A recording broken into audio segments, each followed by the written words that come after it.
तो आज हम बात करेंगे मून जब कुंडली के सेकंड हाउस में आता है तब क्या होता है। सेकंड हाउस जो है उसका संबंध आपकी स्पीच से है, सॉन्ग से, आपकी फैमिली से, फैमिली वैल्यू से है, फैमिली एसेट से है। और जो भी आपकी सेविंग है और जो भी आपकी वैल्यू है, जिस चीज से भी आप वैल्यूबल दिखते हो, उसका संबंध कुंडली के सेकंड हाउस से है। सेकंड हाउस का संबंध आपके फेस से है। सेकंड हाउस आपकी अर्ली चाइल्डहुड है। सेकंड हाउस आपकी मदर का गेन है, because fourth house your mother और फोर्थ से 11th हाउस यानी gain of mother. Second house आपके फादर की सर्विस है। सेकंड हाउस आपके फर्स्ट चाइल्ड का स्टेटस है और उसका कर्म भाव है। तो सेकंड हाउस बहुत इंपॉर्टेंट है, बहुत खास है। तो मून अगर कुंडली के सेकंड हाउस में आता है, मून का संबंध आपके इमोशन से। जो भी डेली डेली का आपका इमोशन होता है उसका संबंध मून से है। यानी लाइफ में जो भी आप इमोशनली कुछ भी आप करते हो वो मून के कारण करते हो। और मून बर्थ चार्ट के जिस हाउस में बैठा है तो जो आपका इमोशन है उस घर से जुड़ जाता है। मून हमारा माइंड है, तो जैसे भी हम सोचते हैं वैसे ही हम रिएक्ट करते हैं, वैसे ही हम एक्ट करते हैं। बॉडी जो हमारी वैसे ही परफॉर्म करना शुरू कर देती है। तो सेकंड हाउस में जब मून आता है तो आप बहुत ज़्यादा अटैच होंगे अपनी फैमिली से, फैमिली वैल्यू से, अपने फेस से, अपनी स्पीच से। और जो भी आपकी सेविंग होगी इन चीज़ों के लिए बहुत ज़्यादा आप इमोशनल किस्म के होंगे। दूसरा सेकंड हाउस संबंध आपकी स्पीच से है, तो जो आपकी स्पीच होगी बहुत ही सॉफ्ट होगी और बहुत ही केयरिंग होगी।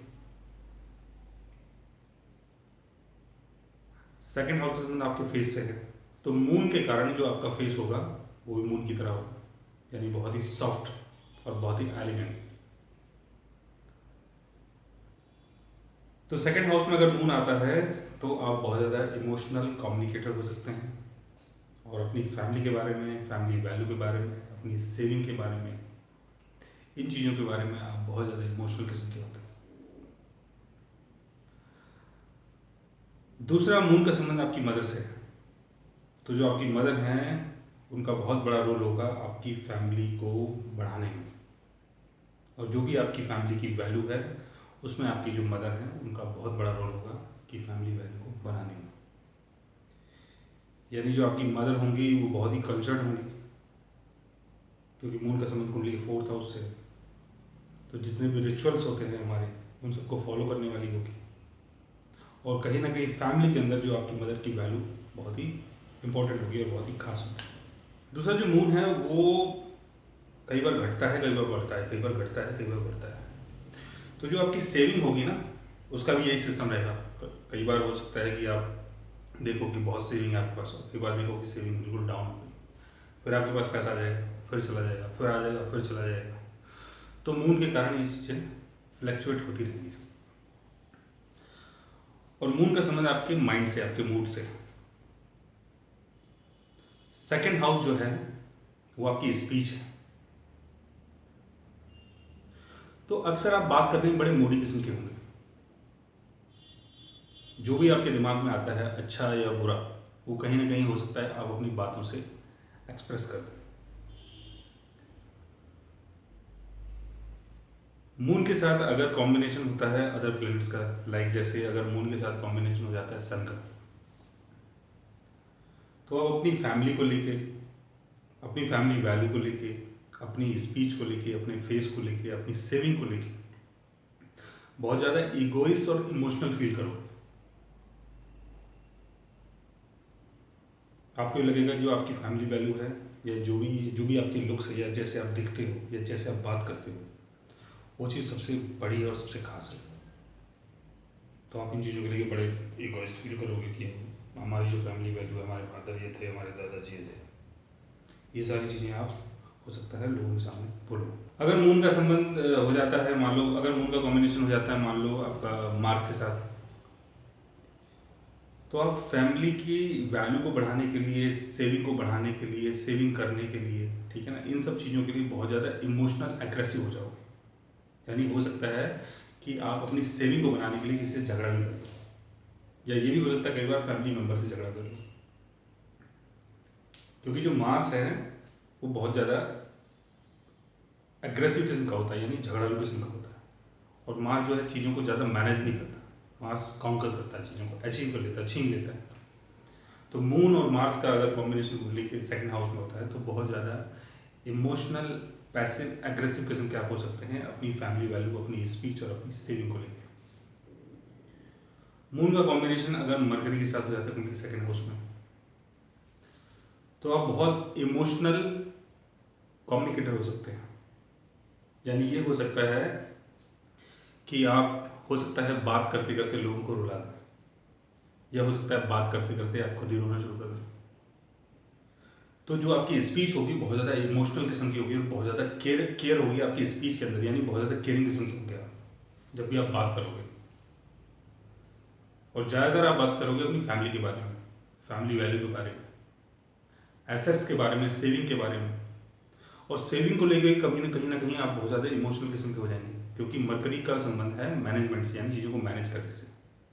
तो सेविंग को मैनेज करने से है मरकरी का संबंध यहाँ पर सेकंड हाउस में। लेकिन मून के साथ अगर मरकरी जुड़ जाता है तो सेविंग को लेके भी आप बहुत ज़्यादा इमोशनल किस्म के हो जाएंगे। अगर मान लो आपकी सेविंग किसी कारणवश खराब हो जाती है तो हो सकता है आप रोना धोना शुरू कर दें।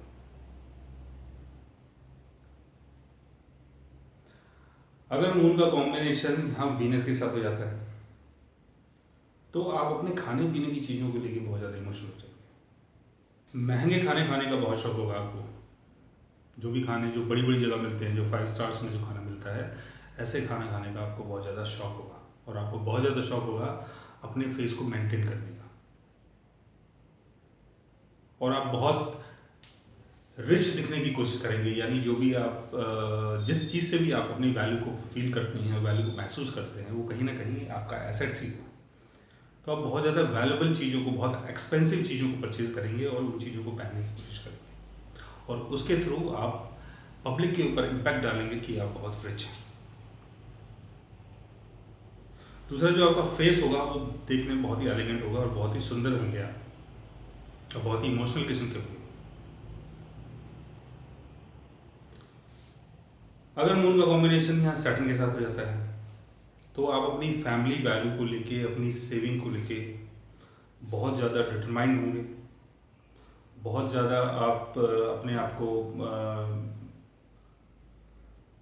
बहुत आप मेहनती किस्म के होंगे, यानी अपनी फैमिली वैल्यू को बनाने के लिए, अपनी फैमिली वैल्यू को बिल्ड करने के लिए और अपनी सेविंग को बनाने के लिए बहुत ही कंजर्वेटिव माइंड के होंगे आप। यानी जो पैसा होगा वो आपके लिए बहुत ही मायने रखेगा। फालतू में आप पैसे खर्च नहीं करोगे, पैसे की वैल्यू को जानने वाले होंगे आप। और आप बहुत मेहनती किस्म के होंगे कि किसी भी तरीके से मेहनत करके आप अपनी फैमिली वैल्यू को बढ़ा दें और अपनी सेविंग को बढ़ा दें। लेकिन आपको लाइफ के 35 की एज तक आपको बहुत ज़्यादा स्ट्रगल करना पड़ेगा। आप जितना भी स्ट्रगल करेंगे आप देखेंगे कि मैं जितना स्ट्रगल कर रहा हूँ उतनी चीज़ें मुझे नहीं मिल पा रही हैं। तो 35 के बाद आप धीरे धीरे करके अपनी फैमिली वैल्यू को बढ़ाना शुरू कर देंगे और बहुत ज़्यादा रेस्पॉन्सिबल किस्म के होंगे regarding your family values and your saving. Moon का कॉम्बिनेशन अगर राहु के साथ हो जाता है तो आपके अंदर बहुत ज़्यादा डिज़ायर होगी और आप बहुत ज़्यादा इमोशनल होंगे अपने आप को वैल्यूबल बनाने के लिए और अपने आप को रिच बनाने के लिए।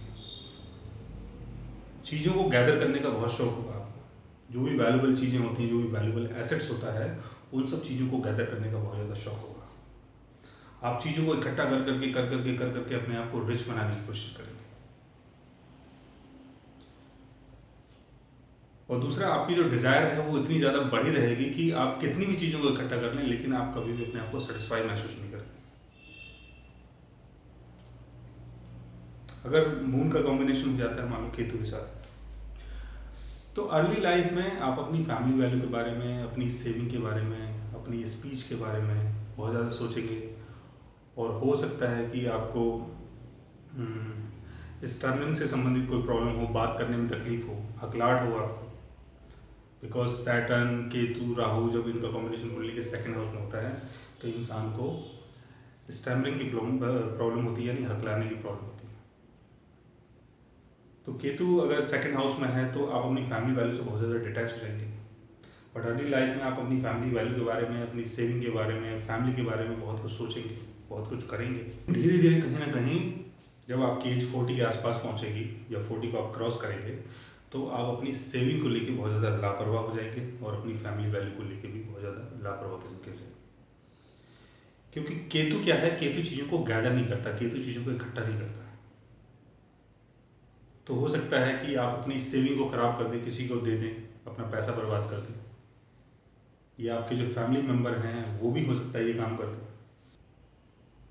तो हो सकता है कि 35 या 40 के आसपास जाके हो सकता है कि आप अपने घर को भी छोड़ दें और फैमिली मेम्बर जो होते हैं और जो भी आपकी फैमिली वैल्यू है हो सकता है आप उससे सेपरेट हो जाए। दूसरा, अगर इन प्लैनेट्स का अगर एस्पेक्ट कुंडली के सेकंड हाउस में पड़ता है या मून के ऊपर पड़ता है तो जो प्रेडिक्शन है वो चेंज हो सकती है।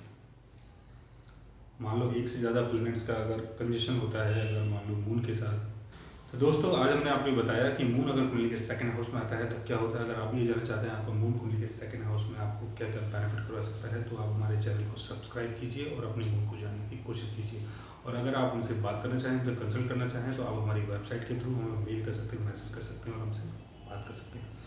आज के लिए बस इतना ही। Thanks for watching, bye bye and take care.